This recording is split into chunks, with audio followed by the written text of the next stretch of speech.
tabang le patsa tabang be ahi het man loving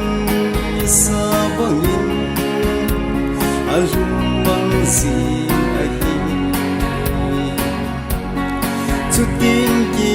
si zom le chun pagi sa kadi so itun ki keli ki ngai tu pa na hin khumanda pakai lung dia naman dina ki huli anzole bai gi khanati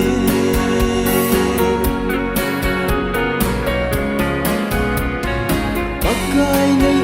pin nei pan pin nei sin het na le sin na e nei tu cha sin zing nam bu ki nei na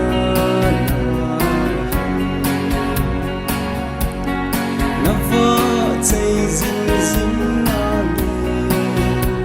ta dam lai sin so pi tun ki keli ki ngai tu pa na hin khumanda pakai lung dia naman dina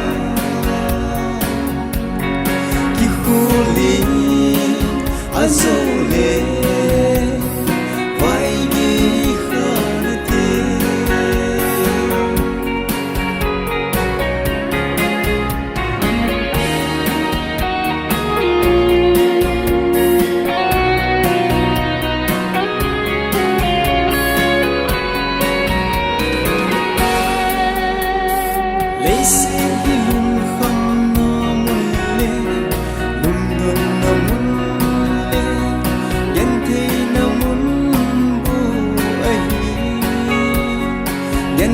si